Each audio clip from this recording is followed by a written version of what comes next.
I woke up to the sound of my neighbor screaming. Not just any neighbor, Karen, the self-proclaimed queen of our neighborhood. Aoi, she stood at the edge of my property, her face redder than a fire hydrant, shrieking like a banshee. But that wasn't even the best part. Her brand new luxury SUV, completely trapped, perched in the middle of a massive trench I had legally dug around my driveway. A trench with a fully functional medieval-style drawbridge that I could raise and lower at will. Rewind 2 weeks earlier, and none of this would have made sense. Back then, I was just a regular homeowner, a guy who wanted to live in peace, maybe grill some steaks on the weekend. But peace was impossible when you had an HOA president who treated the neighborhood like her personal kingdom. Karen was the type who measured your grass with a ruler, fined you for the wrong shade of beige on your shutters, and sent threatening letters if your car had so much as a speck of dirt on it. I had dealt with her nonsense before, but I never imagined it would escalate to outright war. The trouble started when I walked outside one morning, coffee in hand, and found Karen's oversized SUV parked directly across my driveway. At first, I thought it was a mistake. Maybe she had just pulled in for a second. But as I approached, I saw her standing on the sidewalk, arms crossed, wearing that smug expression she reserved for moments when she was about to make someone's life miserable. "Morning, Karen," I said, trying to be civil. "Your car's blocking my driveway." She smiled like a cat watching a trapped mouse. "Oh, I know," she said sweetly. "It's HOA business. We've had some complaints about your driveway." I blinked. "Complaints? From who?" "That's confidential," she said, waving her hand dismissively. "But we've decided your driveway doesn't comply with HOA standards." I looked at my driveway. It was a perfectly normal concrete slab. Nothing fancy, but certainly not breaking any rules. "That's ridiculous. There's nothing wrong with it." "Well," Karen said, inspecting her nails, "unfortunately, the HOA board has the final say. Until we conduct a proper review, I'll need to keep my vehicle here to prevent further infractions." I stared at her, waiting for the punchline. "You're joking." "Nope," she chirped, pulling out a clipboard and scribbling something down. "Oh, and I should mention, if you try to tow my car, that'll be considered harassment. HOA rules." I wanted to argue, to yell, to do something. But I knew Karen. She thrived on confrontation. She wanted me to lose my temper so she could slap me with more fines and complaints. So instead, I took a deep breath, nodded, and walked back inside. The next few days were hell. Every morning I woke up to find Karen's car still blocking my driveway. The HOA refused to help. When I called a tow company, they refused, citing some vague community agreement. Meanwhile, Karen acted like she had won the lottery, strutting around like she owned my property. Then came the fines. Apparently, I was now being penalized for not collecting driveway maintenance. According to the HOA, my failure to use it, because, it was blocked, was grounds for an infraction. Every time I checked my mailbox, there was a fresh letter demanding payment. It was infuriating. But I wasn't the kind of guy to just roll over and take it. If Karen wanted to play dirty, I'd play smart. I spent the next few nights doing what I did best: research. If the HOA was going to weaponize its rules, I was going to find my own legal loophole. And after hours of digging through zoning laws and property codes, I found it. A single line in the local ordinances that changed everything. It turned out there were no regulations against making security modifications to private property. That meant I could legally build a barrier around my driveway as long as it wasn't a permanent structure. I double-checked, triple-checked, even called a lawyer friend to confirm. It was airtight, and that's when the real fun began. The next day, I rented an excavator. I hired a few guys from a construction crew and told them I wanted a deep, wide trench around my driveway. Not a little ditch, a full-on medieval-style moat. They thought I was crazy, but hey, money talks. By the time the sun set, my driveway was surrounded by a 4-foot deep trench, wide enough that no car could cross it. The next morning, Karen stormed over, ready to gloat. But the moment she saw her SUV stranded in the middle of the trench, her expression went from smug to sheer horror. "What the hell is this?" she screeched. "Oh, just some security modifications," I said, barely suppressing my grin. "HOA rules say I can do it." Karen's eye twitched. "You can't just dig a hole around my car." "Sure I can," I said. "You see, this is my property, And since you refused to move, well, I had no choice but to build around you. She looked like her brain was short-circuiting. You, you can't. This is illegal. Nope. I pulled out a printout of the zoning laws. Totally legal. In fact, I even filed a permit. City approved.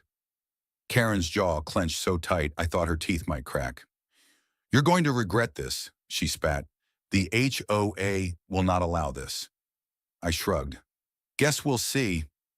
I walked back inside, leaving her standing there fuming. The best part? I wasn't done yet. The trench was just the beginning. If Karen thought this was over, she was in for the shock of her life, because I had just started designing the drawbridge. The next morning, I woke up to the sound of furious banging on my front door. I already knew who it was before I even checked the peephole. Karen was standing there looking like she had spent the night plotting my destruction.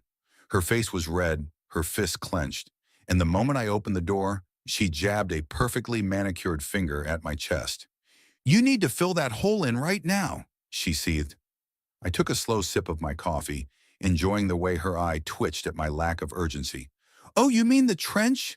Sorry, can't do that. It's a legal security measure. Karen let out a sound somewhere between a growl and a screech. You have exactly 24 hours to fix this, or I will make sure the HOA fines you into oblivion. I pretended to think about it. You know, that's interesting because I was about to make some more improvements. She narrowed her eyes. What kind of improvements? I grinned. A drawbridge. Her mouth opened, then closed, then opened again like a fish gasping for air. She looked at me like I had completely lost my mind. You can't just put a drawbridge in a suburban neighborhood. Sure I can. I already checked the regulations. As long as it's a temporary structure and not a permanent gate, I can build it. And since you're so concerned about my driveway, this will help keep it protected. Karen looked like she wanted to throw something at me, but instead she stormed off, muttering threats about city inspectors, lawsuits, and how I was going to regret this. I had no doubt she was going to do everything in her power to shut me down, but I wasn't worried. I had done my homework, and for once, I was actually looking forward to this battle. I spent the next few days gathering materials and hiring a few skilled contractors. The best part was that I didn't even need anything fancy, just some reinforced wood, strong metal hinges, and a pulley system to make it work.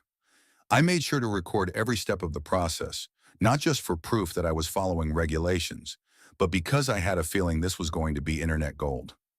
As construction continued, Karen escalated. She called in city inspectors, who came by expecting to shut me down, but left shaking their heads when they saw that everything was perfectly legal. She tried to organize a petition with the other homeowners, but most of them were just as sick of her as I was. She even went as far as trying to block my contractors from entering the neighborhood, but that backfired when one of them turned out to be the brother of a city councilman. By the time the drawbridge was fully installed, the whole neighborhood was watching. It was a thing of beauty, a sturdy wooden platform controlled by a simple pulley system that allowed me to raise and lower it whenever I pleased. I gave it a test run, pulling the rope and watching with satisfaction as the bridge lifted, leaving my driveway completely inaccessible. Karen, of course, lost her mind. This is insane. You can't have a medieval fortress in the middle of the neighborhood, she screamed. It's not a fortress. It's a security feature, I said. You know, for protecting my property, HOA rules encourage security improvements. She let out a strangled noise and stomped away. I thought that was the end of it. I was wrong. Later that night, I was woken up by the sound of rustling outside. I peeked through my blinds and saw Karen creeping around the edge of my trench with a flashlight. She was inspecting the drawbridge, probably looking for a way to sabotage it. I grabbed my phone and started recording. Looking for something, Karen? I called out. She whirled around, nearly losing her balance. I was just making sure this ridiculous thing isn't a hazard. You mean trespassing, I said, because that's what it looks like to me. She scowled but quickly composed herself. I'm on the HOA board. I have the right to inspect potential violations. That's funny because last time I checked, the HOA doesn't own my property, I said. But don't worry, I'll be sending this video to my lawyer and maybe even posting it online. I'm sure the internet would love to see the HOA president sneaking around private property in the middle of the night. Her face drained of color, and without another word, she turned and hurried back to her house. The next morning, the neighborhood was buzzing. Word had spread about Karen's midnight snooping, and people were starting to turn against her. She tried to spin it, claiming she was just doing her job, but no one was buying it. Meanwhile, my story was gaining traction online. The video of the trench and drawbridge had gone viral, with thousands of comments praising me for standing up to HOA tyranny. Karen must have realized she was losing ground because she switched tactics. If she couldn't beat me with rules, she was going to make my life miserable in other ways. The fines kept coming, ridiculous ones like unauthorized modifications to property and creating an unsightly structure. She even convinced a few of her remaining HOA loyalists to file noise complaints, despite the fact that construction had already ended. But I was ready for her. I had been quietly gathering evidence of her abuse of power, including records of her misusing HOA funds for personal expenses. It wasn't hard to find. Turns out she wasn't nearly as careful with paperwork as she was with enforcing her petty rules. I compiled everything into a neat little folder, ready to strike when the time was right. The final showdown came during an emergency HOA meeting that Karen had called to discuss my so-called violations. The moment I walked in, I could tell she thought she had won. She sat at the head of the table with a smug smile, ready to deliver her verdict. "We've decided that your modifications are in violation of the community standards," she announced. "You'll need to remove them immediately, or you will be facing legal action." I smiled, pulling out my folder and placing it on the table. "That's interesting because I've found some violations of my own." She frowned. "What are you talking about?"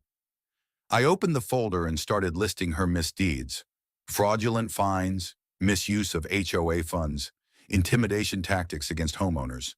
The more I read, the paler she got. "You're lying," she hissed. "I have proof," I said, "and I'm willing to take this to the authorities." Silence filled the room. The other board members, most of whom had been too scared to stand up to her before, suddenly looked very interested in what I had to say. Within minutes, Karen was voted out as HOA President. By the end of the week, an investigation into her shady dealings had begun. That night, I stood on my driveway, sipping a cold drink as I watched Karen's SUV finally being towed away. Not by me, but by the authorities. My trench and drawbridge had started as a joke, but in the end, they had been the perfect way to expose her corruption. And the best part? My driveway had never looked better. Karen was quiet for a few days after the HOA meeting, which was unsettling in itself. She wasn't the type to go down without a fight, and I knew she was brewing something. The neighborhood was still buzzing from her downfall, and people had started treating me like some kind of local legend. Every time I stepped outside, someone would wave, give me a thumbs up, or ask if they could see the drawbridge in action. Even the mailman had a good laugh about it. But I knew it wasn't over. Karen wasn't going to let this go. Sure enough, the storm came. It started small: a sudden anonymous report to the city about unpermitted construction, a surprise inspection from a zoning official who looked both amused and annoyed when he saw my drawbridge. He shrugged, gave me a nod, and left after confirming that I was in the clear. Then came the fake complaints from neighbors. Loud noises in the middle of the night, suspicious activity, even claims that my trench was a safety hazard that could cause structural instability in the neighborhood. I knew exactly who was behind it, but without solid proof, it was just another game of harassment. Then Karen took it up a notch. One night I woke up to a loud crash. My heart pounded as I jumped out of bed and ran to the window. At first I didn't see anything, but when I turned on the outdoor lights, my stomach dropped. Someone had cut the ropes to my drawbridge. It lay half collapsed into the trench, the wooden planks cracked from the impact. I grabbed my phone and checked the security cameras. There she was, Karen, wearing all black like some kind of low-budget ninja, holding a pair of bolt cutters.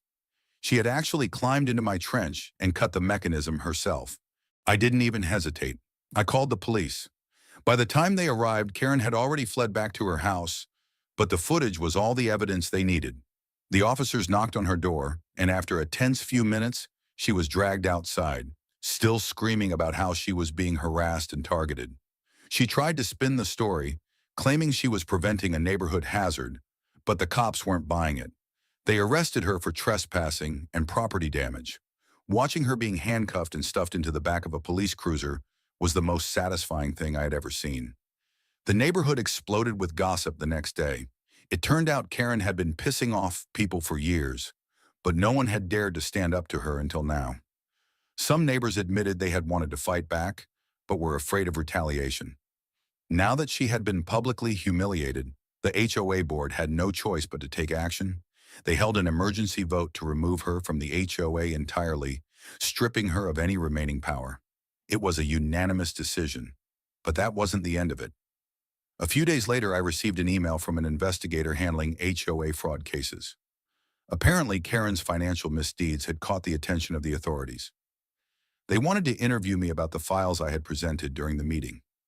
I handed over everything, every fine she had wrongfully issued, every shady financial transaction I had uncovered. Within a week, the investigation turned into a full-blown legal case. Karen wasn't just a petty tyrant. She was a full-on scam artist. She had been skimming HOA funds for years, using them to fund personal vacations, luxury purchases, and even some suspicious offshore accounts. When the news broke, the neighborhood lost its mind. People who had once feared her were now openly mocking her. Some even put up "free at last" banners on their houses. Her house went up for sale shortly after. It sat on the market longer than usual because, well, no one wanted to buy the former dictator's residence. Eventually, she had no choice but to sell at a loss and leave town. The day she moved out, I stood at the edge of my driveway, watching as she loaded the last of her things into a moving truck. She shot me one last glare, but there was no power behind it anymore. She had lost. I raised my coffee cup in a silent toast as the truck pulled away. With Karen gone, the HOA board crumbled. Most of the remaining members resigned, and the neighborhood voted to dissolve the HOA entirely. Turned out people were happier without it. No more ridiculous rules, no more fines, no more fear of stepping out of line. For the first time in years, the neighborhood felt free. As for me, I became a local legend. The story of the trench and drawbridge spread far beyond the neighborhood. News outlets picked it up, and before I knew it, I was being interviewed about my brilliant act of defiance. My videos went viral, and people from all over the world wanted to know more. Some even sent fan mail asking for advice on dealing with their own HOA nightmares. The drawbridge, now fully repaired, became a permanent feature. Kids in the neighborhood loved it, calling my house Castle Jake. I even installed a small plaque at the edge of the trench that read, "In memory of HOA tyranny." It made for a great conversation piece. One evening, as I was grilling steaks in my backyard, one of my neighbors stopped by. He was an older guy, had lived here longer than anyone, and had seen Karen's reign from the beginning.